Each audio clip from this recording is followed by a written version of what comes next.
So guys finally आपलं रायरेश्वराचं दर्शन घेऊन झालेलं आहे आणि आत्ता आपण आलेलो आहे इकडे आपल्या मांढरदेवी काळूबाईला. काळूबाईचा आपण आशीर्वाद घेणार आहे. काळूबाईच्या पण मंदिरामध्ये आपण जाऊन दर्शन घेणार आहे. सो इकडचा मोसम बघा तुम्ही, काळूबाईच्या घाटातला मांढरदेवीचा जो घाट आहे तो त्या घाटातला व्ह्यू आहे. हा एकदम छान असा व्ह्यू झाला आहे. पूर्णपणे दुःख या ठिकाणी पसरलेलं आहे. तर तुम्हाला ते पण दाखवतो मी बॅक कॅमेऱ्याने. हे बघा पूर्ण असं धुकं या ठिकाणी पसरलेलं आहे. एवढं छान असं धुकं पसरलेलं आहे. हे आमच्या 2 गाड्या इकडे, यांचं फोटोग्राफी चालू आहे. बट व्ह्यू जो आहे खूप छान या ठिकाणी. बघ मी पूर्ण धुक्यामध्ये आलेलो आहे. आपण फायनली आपण आपल्या सेकंड डेस्टिनेशनला आलेलो आहे. ते म्हणजे आपले काळूबाईचं मंदिर. मंदिरावरती आता चाललो आहे आम्ही. बघा खाली गाडी पार्क केली आणि आपल्याला वरती जायचं आहे. वातावरण पूर्ण फॉगी झालेलं आहे. बघू शकता तुम्ही. असं इकडं दिसत नाही आहे काय. बाकीचे लोक गेलेत पुढे, आम्ही आहे इकडे चाललो. चला भरपूर चढ आहे वरती यायला. बॅक कॅमेऱ्याने दाखवतो तुम्हाला पूर्ण व्ह्यू.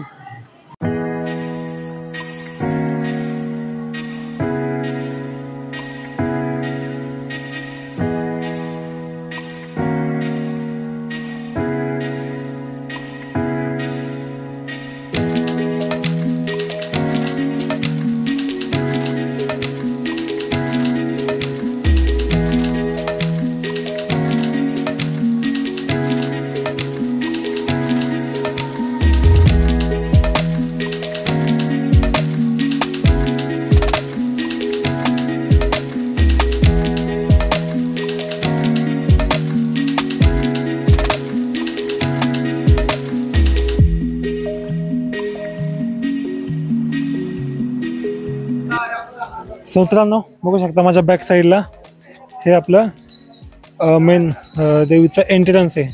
म्हणजे जिथनं आपल्याला एंट्री होते, आपण मंदिरात जिथनं एंट्री करतो तिथलं हे एंट्रन्स आहे. आणि वरती बोर्ड पण लावलं आहे बघा, काळूबाईच्या नावानं सांगपुरा मांढरदेव देवस्थान असं तिथं लिहिलेलं आहे.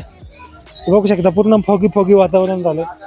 काही समजत नाही, एवढं गार लागतंय. आता काय सांगू तुम्हाला, थंडीपेक्षा जास्त गार लागतंय. ठंड लग रही है क्या? तो देखते हैं, अभी ऊपर जाएंगे. हे बघा इथनं आता आपण स्टार्ट करूयात वरती जायला. पुढे आपल्याला त्या मंदिरापाशी जायचं आहे. प्रसाद वगैरे काय आपण घेऊयात, थोडाफार बघूयात.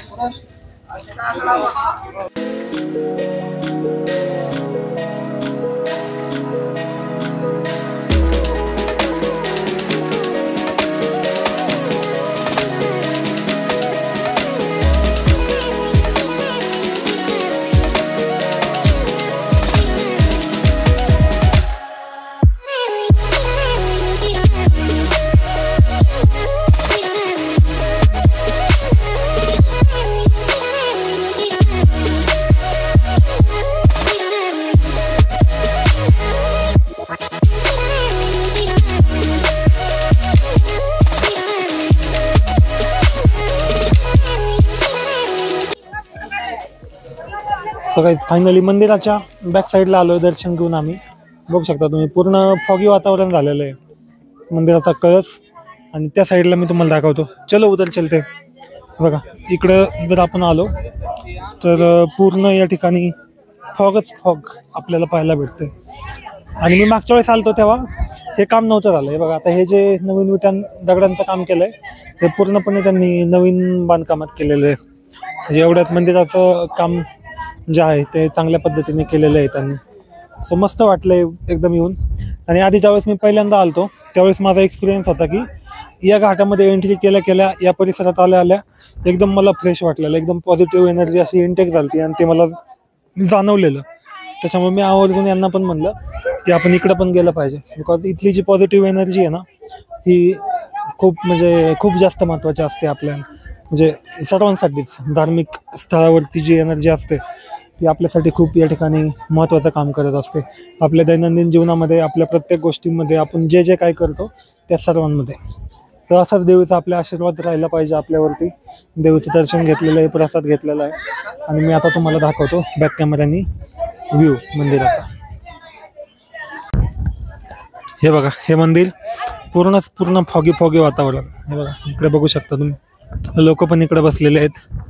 आणि जर खाली तुम्हाला दाखवलं मी आता याच्या, म्हणजे की थोडक्यात जिथनं आम्ही आलो पायऱ्या चढत, तर ते जे मी तुम्हाला म्हणलं की मेन गेट होता, ते बघा खाली मेन गेट आहे. तो मेन गेटचा एरिया पण पूर्ण फॉग झालेला आहे, काहीच दिसत नाही आहे, काही म्हणजे अक्षरशः काहीच. झूम करून बघूयात आपण. हे बघा, झूम केलं तरी ते थोडंसं ब्लर दिसतंय. कॅमेऱ्यामध्ये फॉल्ट नाही आहे, तर धुकंच तेवढं पडलेलं आहे. सो अशा पद्धतीने व्ह्यू आहे. तरी पण बघा अजून काम चालू आहे, युद्ध पातळीवरती काम सुरू आहे. बघा पुढं जय मांगीर बाबा, इकडं पण जय मांगीर बाबाचं देवस्थान आहे, ते पण मंदिर आहे इकडं. बघू शकता तुम्ही. आपला हिंदू धर्म आणि हिंदू धर्माची जी संस्कृती आहे ती या ठिकाणी आपल्याला पाहायला भेटते अशा ठिकाणी आल्यानंतर. सो खूप छान वाटतं. सो मित्रांनो, फायनली आपलं देवीचं दर्शन घेऊन झालेलं आहे आणि आता पूर्ण फॉगच्या वातावरणात आपण निघालेलो आहे हिंजवडीच्या दिशेने परत पुन्हा एकदा. आणि आता मला माहीत नाही बाटलीत पाऊस लागेल का काय लागेल, त्याच्यामुळे मोबाईल आम्ही पूर्णपणे पॅक करून आपल्या सॅकमध्ये ठेवणार आहे. सो आजची ट्रिप एवढीच होती आपली. हरिहरेश्वरचं दर्शन घेतलं आपण, शंभू महादेवाचा आशीर्वाद घेतला, छत्रपती शिवाजी महाराजांचं जे शपथविधी चालतात ते त्या ठिकाणी झालं होतं. त्याच्यानंतर आपण आलतो मांढर देवी काळूबाई मंदिरात. सो आपण या काळूबाई देवीचा आशीर्वाद घेतलेला आहे आणि या ठिकाणी ब्लेस्ड झालेलो आहे. सो आता एकच टार्गेट आहे आपल्याकडे की आपल्याला पोचायचं आहे हिंजवडीमध्ये. सावकाश आहे, आपल्याकडे काय गडबड नाही आहे, अजून आहे टाईम आपल्याकडे, पण अंधार होणार आहे एवढं तर फिक्स आहे. सो चलो भेटूया डिरेक्टली आपण हिंजवडीला, किंवा जर जाताना कुठं जेवायला थांबलो तर त्या ठिकाणी जाताना जर कुठे थांबलो तर त्या ठिकाणी आपण चालू करूयात शूट. बट तोपर्यंत तर मला काहीच करता येणार नाही, बिकॉज पूर्ण पाऊस चालू आहे, आम्ही भिजत आलेलो आहे आणि त्याच्यामुळंच मोबाईल इज प्रायोरिटी आपल्याला. त्याच्यामुळं मोबाईल व्यवस्थित ठेवला पाहिजे. मोबाईल आपला वॉटरप्रूफ आहे, बट तरी पण I don't want to take risk. चलो बाय.